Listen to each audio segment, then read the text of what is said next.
Good morning दोस्तों, आइए शुरू करते हैं आज का द हिंदू सेशन। और आज हमारे प्राइम एजेंडाज पे होंगे India China relation, HMPV outbreak. ये चाइना के अंदर एक लेटेस्ट वायरल आउटब्रेक है, इसको लेके कुछ चीज़ों को समझेंगे। फेडरलिज्म एंड डेमोक्रेसी, सो यहाँ पे वन नेशन वन इलेक्शन।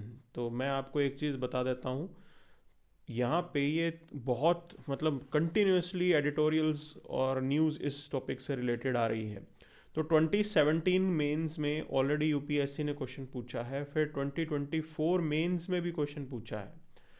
अब उसके बावजूद रेपिटेशन बहुत ज़्यादा है कि न्यूज़ में ये बना ही हुआ है topic, and you have to prepare it in advance. बहुत अच्छे से आपको इसको प्रिपेयर करके जाना होगा, चाहे आप पंजाब पीसीएस के लिए तैयारी करो, चाहे आप यूपीएससी के लिए तैयारी करो। So this particular you can से topic is critical for you, ये आपके लिए इम्पॉर्टेंट है। ठीक है, क्रॉस बॉर्डर इंसॉल्वेंसी, यहाँ पे अब we are in international trade, globalized world में हम जी रहे हैं। और इसके अंदर होता क्या है कि कंपनीज के जो डिस्प्यूट्स होते हैं उसको लेके बात की जा रही है। मतलब इंडिया की रेपुटेशन अच्छी नहीं है यहाँ पे, इन चीज़ों को समझेंगे। Trump on opening up the North Sea, okay. So Trump doesn't care about climate change, तो वो बिल्कुल भी परवाह नहीं करते हैं, उनको सिर्फ बिजनेस समझ में आता है, और वो नॉर्थ सी को ट्रेड और बाकी इकोनॉमिक एक्टिविटी के लिए खोलने की बात यहाँ पे कर रहे हैं। Now Houthis attack on Israel, तो this is the new development. अब क्या है इसके अंदर खेल कि भाई इजराइल उस पूरे एरिया के अंदर एक अपना डेटरेंस क्रिएट करके रखना चाहता था। वो डेटरेंस कहीं ना कहीं अब वीक हो गया है, यहाँ पे वो परवाह नहीं कर रहे हैं दूसरे, या दूसरे बहुत पावरफुल हो गए हैं। तो ये लेटेस्ट डेवलपमेंट है वेस्ट एशिया के अंदर। इसराइल की कैपेबिलिटी के ऊपर भी डाउट आ रहा है अब, चाहे उन्होंने बहुतों को डिस्ट्रॉय कर दिया हो। So let's start with this particular you can से news. India protest new Chinese counties इन लद्दाख, ओके। तो इस टाइप के उन्होंने कुछ एक स्ट्रक्चर वहाँ पे बनाए हैं, और उसके अकॉर्डिंग वो लद्दाख के पूरे एरिया के ऊपर क्लेम कर रहे हैं। अब देखो रियलिटी ये है कि हम कभी भी चाइना के ऑक्यूपेशन को एक्सेप्ट नहीं करते हैं। बीट अक्साई चिन, 1962 वॉर के अंदर चाइना ने इस अक्साई चिन के एरिया के ऊपर कवर कर लिया था, कब्जा कर लिया था, और हम अभी भी उसको एक्सेप्ट नहीं करते हैं। तो वी इंडिया के अंदर अगर आप हमारा स्टैंड देखोगे, सो वी आर क्लियर कि भाई इंडिया कभी भी उसको एक तरीके से इलीगल ऑक्यूपेशन ही देखता है अभी भी। तो ये पॉइंट है जो समझने वाला है यहाँ पे। And Ladakh completely is part of India, we are very much clear about it. So एक तो ये डेवलपमेंट बनी, दूसरी डेवलपमेंट बनी the dam structure that Chinese are going to come up with. तो ब्रह्मपुत्रा के ऊपर दुनिया का सबसे बड़ा डैम बनाने की बात कर रहे हैं, और उससे इम्पैक्ट क्या होगा? डेफिनेटली रिवर की इकोलॉजी जो है यहाँ पे इम्पैक्ट होने वाली है। और दूसरा बात यह है कि इंडिया, सिर्फ इंडिया इम्पैक्ट नहीं हो रहा, बांग्लादेश भी होगा। India is a lower riparian state, ठीक है। सो ये भी एक इम्पैक्ट यहाँ पे आएगा। We are a lower riparian state, अगर ऊपर से पानी रोक दिया गया तो आपके ऊपर उसका असर हो सकता है। सो नॉर्मली हमने एक पॉइंट देखा था कि 75% के अराउंड जो कैचमेंट एरिया है, कैचमेंट मतलब वाटर जो ब्रह्मपुत्रा के अंदर होता है, that is with the rain, वो बारिश से होता है, और प्राइमरीली नॉर्थ ईस्ट के अंदर जो बारिश होती है उससे वो पानी इकट्ठा होता है। तो ठीक है, मतलब कई लोग ये कह रहे हैं कि इतना बड़ा इम्पैक्ट नहीं पड़ेगा, but still impact is an impact. आप नेचुरल फ्लो ऑफ रिवर को कैसे भी डिसरप्ट करोगे, उसका इम्पैक्ट आएगा ही आएगा। So this is one thing, and we can say dam को एज अ वेपन यूज़ किया जा सकता है। अगर हालात बिगड़ते हैं तो डैम से आप फ्लडिंग कर सकते हो, ठीक है। और दूसरी चीज़, आप पानी को कम्प्लीटली रोक सकते हो, वाटर स्कैरसिटी भी क्रिएट की जा सकती है जो इकोनॉमी को हिट करेगा। दूसरा पॉइंट आप देखेंगे, ये जो डैम कंस्ट्रक्शन हो रहा है ये हाई सिज्मिक एरिया में हो रहा है। हिमालयाज को हमें पता है कि Himalayas are young fold mountains, और वहाँ पे सीज्मिक एक्टिविटी बहुत ज़्यादा होती है, और उसी एरिया के अंदर ये हो रहा है। So that is a big challenge, वो बड़ा चैलेंज हमें देखने को मिल सकता है। तो आइए देखते हैं इस क्वेश्चन को। देखिए, तो ये क्वेश्चन प्रीलिम्स 2023 का सवाल है। सो ये कह रहे हैं कि India has more arable land than China, ठीक है। और सेकंड स्टेटमेंट कह रहा है कि proportion of irrigated area is more in India in comparison to China. तो ये स्टेटमेंट तो सही है। देखो परसेंटेज टर्म्स में बात हो रही है, चाइना के अंदर जो इरिगेशन कवर है वो 41% है कल्टिवेटेड एरिया का, और इंडिया के अंदर इरिगेशन जो है 48% है। इरिगेशन का प्राइमरीली मतलब आप समझेंगे कि हमारे यहाँ पे नहर और कैनाल वगैरह वो सब एग्जिस्ट करता है, ठीक। अब रही बात प्रोडक्टिविटी की, तो ये कह रहे हैं कि average productivity per hectare in Indian agriculture is higher than China. नहीं, चाइना के अंदर हमसे ज़्यादा प्रोडक्टिविटी है, तो इंडिया से ज़्यादा प्रोडक्टिविटी है उनकी, तो ये स्टेटमेंट तो आपकी गलत हो गई। ठीक है, अब ये एक मेजर पॉइंट है। अच्छा, इसके अंदर फर्स्ट स्टेटमेंट अगर आप देखें, irrigated area accounts for nearly 48%, 140 million hectare of agriculture land in India. So this is the statement. अब देखो, अब इसको आप कंप्लीट टर्म्स में देखना चाहते हो या आप इसको एक तरीके से प्रोपोर्शन टर्म्स में देखना चाहते हो, तो ये उस पर डिपेंड करता है। ठीक है ना, अगर आप कंप्लीट एरिया के टर्म्स में देखोगे तो चाइना के अंदर हमसे ज़्यादा जो है वहाँ पे इरिगेशन मतलब आप बोल सकते होता है। एरेबल इंडिया वहाँ पे एरिया ज़्यादा है, लेकिन इरिगेटेड एरिया इंडिया के अंदर ज़्यादा है। ठीक है, तो प्रोपोर्शन टर्म्स में अगर हम देखें, परसेंटेज टर्म्स में, so we have more, you can say, irrigated area. ये इस पे डिपेंड करता है कि आपका इंटरप्रिटेशन कैसा होगा और एग्जामिनर का इंटरप्रिटेशन कैसा होगा, तो कभी कभी वेरिएशन भी आ सकता है यहाँ पे। ठीक है, सो अब ये फर्स्ट स्टेटमेंट अगर आप देखेंगे, ये कह रहा है कि India has more arable area than China, तो this statement could be correct, बिल्कुल करेक्ट हो सकता है। ठीक, ज़्यादा हमारे यहाँ पे एग्रीकल्चर वाला एरिया। अब ये परसेंटेज टर्म्स में है या फिर कंप्लीट कॉम्प्रिहेंसिव टर्म्स में, ये वेरिएशन आ सकता है, क्योंकि कॉम्प्रिहेंसिव टर्म्स में होगा तो बट ऑब्वियस चाइना के अंदर ज़्यादा है, बड़ा देश है वो हमसे। ठीक है, लेकिन अगर परसेंटेज टर्म्स में देखेंगे तो वो हमारे अंदर टोटल साइज में से ज़्यादा एग्रीकल्चर के अंदर होता है। तो मैं इसको वैसे ही लेके चल रहा हूँ, इसीलिए मैं दोनों की स्टेटमेंट्स को करेक्ट बोलूँगा। अगला आप सवाल देखिए यहाँ पे, with reference to India's projects on connectivity. अब देखो, ये भी 2023 का सवाल था। तो ये कह रहे हैं कि east west corridor under golden quadrilateral connects Dibrugarh with Surat. Okay, so ये सिलचर इन असम को पोरबंदर के साथ जोड़ता है, डिब्रूगढ़ और सूरत को नहीं जोड़ता। पहली चीज़, ईस्ट वेस्ट कॉरिडोर की बात हो रही है, तो फर्स्ट स्टेटमेंट गलत हो गई। सेकंड स्टेटमेंट ये कह रहा है कि trilateral highway connects Moreh in Manipur and Chiang Mai in Thailand via Myanmar. Okay, तो ये Moreh in Manipur with Mae Sot in Thailand and not Chiang Mai, तो ये स्टेटमेंट भी गलत हो गई भाई, बिल्कुल आप ये शहर याद रख लेना। फिर ये है कि BCIM, Bangladesh China India Myanmar economic corridor, connects Varanasi to Kunming. तो देखो, चाइना के अंदर तो कनमिंग को ही कनेक्ट कर रहा है, लेकिन कलकत्ता को जोड़ रहा है, ये वाराणसी को नहीं जोड़ रहा, तो ये स्टेटमेंट भी गलत है। तो तीनों की तीनों स्टेटमेंट यहाँ पे गलत है, तो इसलिए डी हमारा सही आंसर हो जाता है। जो आगे चलेंगे, यहाँ पे HMPV आउटब्रेक हुआ है। This is the new virus that is being reported, human metapneumovirus. Okay, तो ये नाम दिया गया है। अब चाइना के अंदर आउटब्रेक है और रेस्पिरेटरी सिस्टम को एक तरीके से डैमेज कर रहा है। देखिए, अभी तक प्रेजेंट सिनेरियो ऐसा है, इंडियन गवर्नमेंट ने बातें कही हैं कि there is no major hike, कोई बड़ी हाइक हमारे यहाँ पे नहीं देखी गई है नंबर ऑफ पेशेंट्स की। दूसरी चीज़, this is like a normal winter flu, तो ये विंटर फ्लू की तरह है, कोई ख़ास चीज़ इसको लेके नहीं बोली गई है। अच्छा, दूसरी चीज़, अभी तक इसकी कोई ख़ास वैक्सीन भी अवेलेबल नहीं है, क्योंकि छोटा मोटा मतलब किसी को खांसी जुकाम होगा वो दिक्कत आएगी यहाँ पे। ठीक है, तो अभी तक इंडिया के अंदर कुछ भी ऐसा नहीं है, बट वहाँ पे चाइना के अंदर केसेस इंक्रीज हो रहे हैं। स्पेसिफिकली ओल्ड एज और चिल्ड्रन के लिए ये एक तरीके से ख़राब चीज़ है, उनको यहाँ पे ज़्यादा नुकसान हो रहा है। ठीक है ना, इसके सिम्टम्स क्या हैं? Cough, fever, shortness of breath, potential complication include bronchitis और निमोनिया, ये एडिशनल हैं। तो ये सिम्टम्स आप याद रख सकते हो। अच्छा, अब ये पहली बार नहीं हो रहा, US, कनाडा, यूरोप, वहाँ पे भी इसका आउटब्रेक हो चुका है। ठीक है, तो प्रेजेंट सिनेरियो में इंडिया के अंदर कुछ खास अभी इसको लेके प्रॉब्लम नहीं है। तो this is what the present thing is. अच्छा, इंक्यूबेशन पीरियड इसका 3 to 6 days का होता है, 3 से 6 दिन तक ये रहेगा।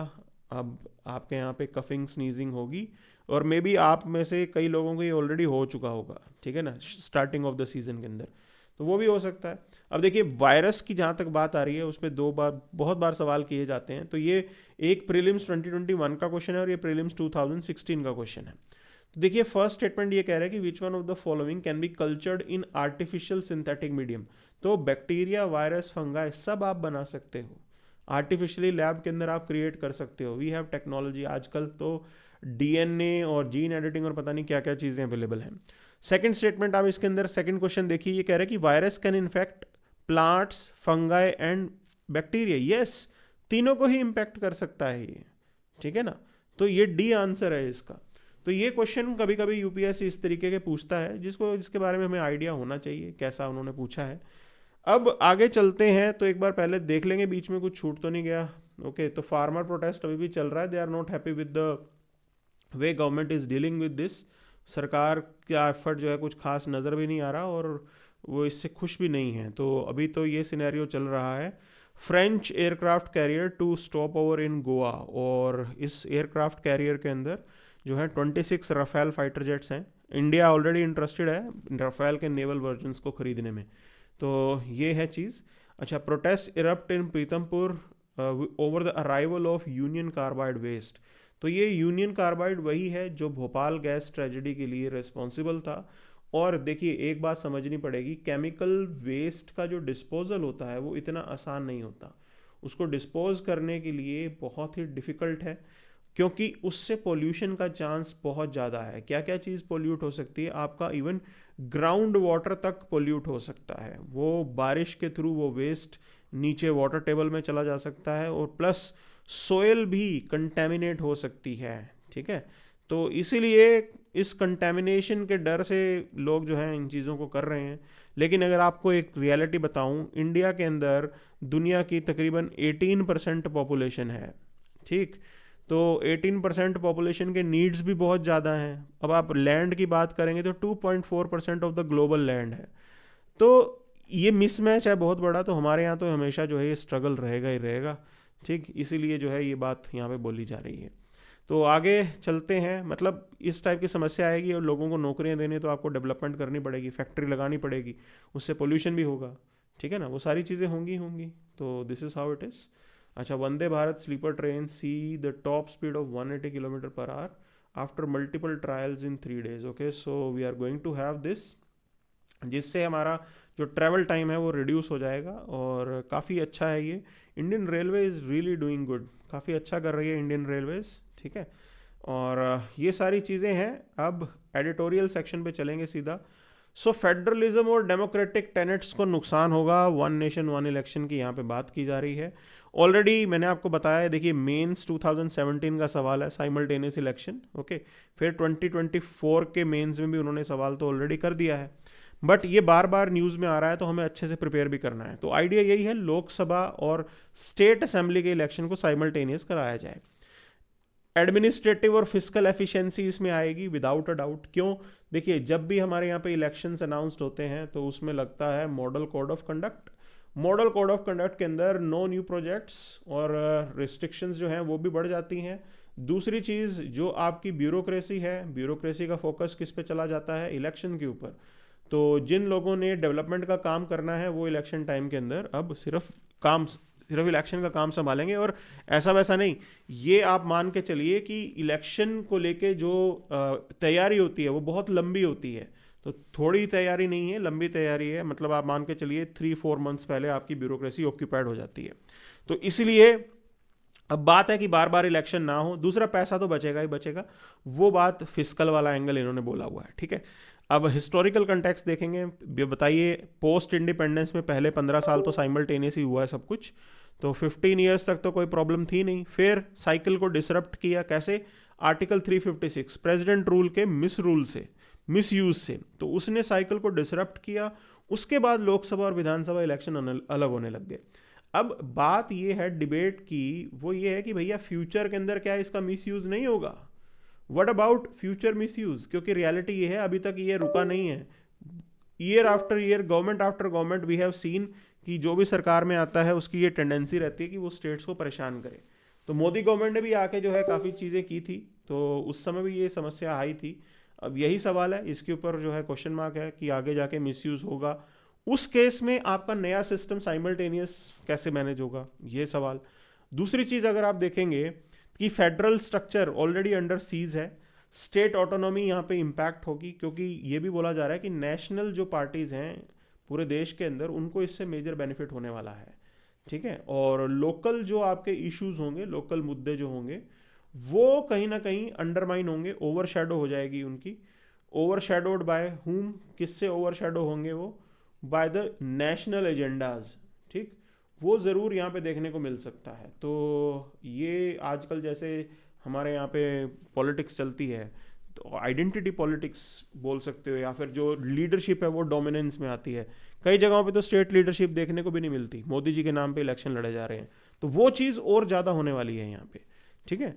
तो दूसरी चीज़ अब ये कह रहे हैं कि वोटर इवैल्यूएशन इम्पैक्ट होगी। अच्छा, एक बात आपको समझनी है कि भैया देखिए 5 साल के बाद आप सरकार चूज़ करते हो, उसके बीच में इन बिटवीन भी तो हमारे वोटर के पास अकाउंटेबिलिटी का टूल होना चाहिए। तो उसके बीच में वोटर अकाउंटेबिलिटी कैसे रखता था, वोटर स्टेट में जो है सेंट्रल गवर्नमेंट को हरा देता था, ठीक है। ये मैंने पहले भी बताया आपको कि मोदी जी को हिमाचल के अंदर एकदम से झटका दिया था वहाँ की गवर्नमेंट ने, वहाँ के लोगों ने। क्यों? उन्होंने सिलेंडर की गैस जो है वो बढ़ा दी, सिलेंडर के रेट बढ़ा दिए थे। तो वोटर मैसेज भेजता है कि भैया मेरे को तुम्हारी पॉलिसी पसंद आ रही है कि नहीं आ रही। अच्छा, दूसरी जो old pension scheme Modi ji ने हटाई थी, मतलब पहले ही हट गई थी, तो उसको दोबारा लाने की बात चल रही थी। अब वहाँ पे भी जो है बहुत से ऐसे स्टेट्स हैं जहाँ पे सरकारी एम्प्लॉयज़ बहुत हैं, खासकर हिमाचल में। तो उन्होंने मैसेज भेजा कि भैया हमें तुम्हारी ये आइडिया ठीक नहीं है, तो हमें ओल्ड पेंशन ही चाहिए। वो पॉइंट यहाँ पे रेज किया गया है, ठीक है ना। तो लोगों के पास जब वो वोट करते हैं तो एक तरीके से वो अकाउंटेबिलिटी टूल उनके पास आ जाता है। अब वो चीज़ हट जाएगा।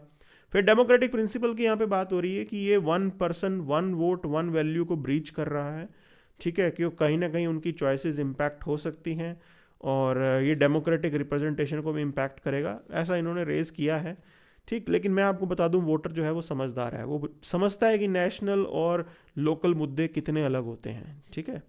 अच्छा, दूसरी चीज़ आपको समझनी है कि ठीक है फ्रीक्वेंट इलेक्शंस नुकसान करते हैं, कॉस्ट ज़्यादा होती है, लेकिन अगर आप उनको एक साथ कराओगे तो वो भी तो एक लॉजिस्टिक चैलेंज होगा। देखिए लॉजिस्टिक चैलेंज इतना का ही है, बस मशीन्स को हैंडल करना ज़्यादा हो जाएगा, ठीक, क्योंकि नंबर ऑफ मशीन्स जो है वो इंक्रीज़ होंगी। कि आपके यहाँ पे जब आप वोट देने जाओगे एक मशीन लोकसभा की होगी, दूसरी मशीन आपके विधानसभा की होगी, तो वो हैंडलिंग जो है वो ज़्यादा हो जाएगी वहाँ पे।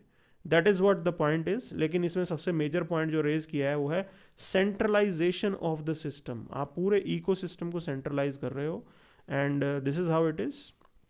तो अगर हम ये लाने की भी बात कर रहे हैं तो आपको इस आर्टिकल 356 के मिसयूज़ के प्रोविज़न को ठीक करना पड़ेगा। फिर और भी रिफॉर्म आपको करने हैं, एंटी डिफेक्शन को लेके आप रिफॉर्म कीजिए, ठीक है, नहीं तो लोग ऐसे ही करेंगे, सरकारें जो हैं वो बदलते रहेंगे। इलेक्शन किसी पार्टी से लड़ा, फिर बाद में जाके किसी और पार्टी में स्विच कर दिया, तो एंटी डिफेक्शन का मुद्दा भी रहेगा। आपके जो है आप कर तो दोगे ये 1 नेशन 1 इलेक्शन, लेकिन ट्रू सेंस में वो मीनिंगफुल तभी होगा जब उसके साथ आपको बाकी एडिशनल रिफॉर्म्स भी प्रोवाइड करने पड़ेंगे। So these are few things that are highlighted, ये चीज़ यहाँ पे हाईलाइट की गई है। तो ये भी कह रहे हैं कि भैया कोई जल्दबाजी नहीं करनी है, इसके लेके पूरी अच्छे से डिबेट करो, स्टेट को भी कॉन्फिडेंस में लो और फिर जो है आप ये 1 नेशन 1 इलेक्शन कीजिए। सो this is what is set, बाकी देखना होगा क्या इसको चलेगा, ठीक है। आगे चलते हैं, India cross border insolvency and legal reform. देखिए हम लोग आज की दुनिया में ईज़ ऑफ डूइंग बिजनेस बहुत करते हैं और उसके अंदर जो कॉरपोरेट के डिस्प्यूट्स होते हैं, ठीक, वो सेटल करना बहुत ज़रूरी है, कॉरपोरेट डिस्प्यूट्स।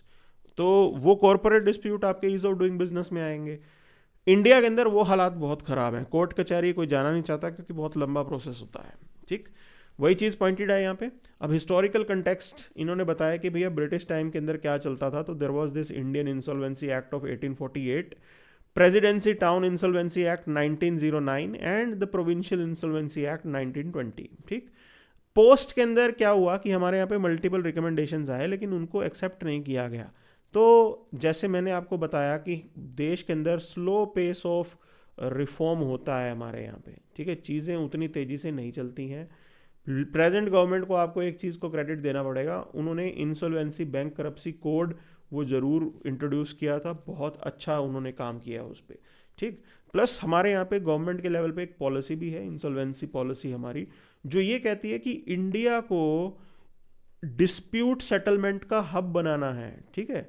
अब देखिए ये ज़रूरी है, क्यों, हमारे यहाँ पे एक तो कंपनीज बहुत आ रही हैं, दूसरा आज की डेट में कंपटीशन देखो ना आप, चाहे आप ऑल्टरनेट डिस्प्यूट रिड्रेसल की बात कर लो, इसके अंदर तो ज़्यादातर जो डिस्प्यूट सेटलमेंट हैं वो या तो दुबई जाके कंपनीज करवाती हैं या सिंगापुर जाके कराती हैं, ठीक है।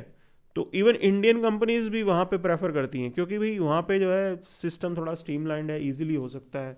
अब वही अरेंजमेंट हमें इंडिया के अंदर करना है, this is what they are pointing out.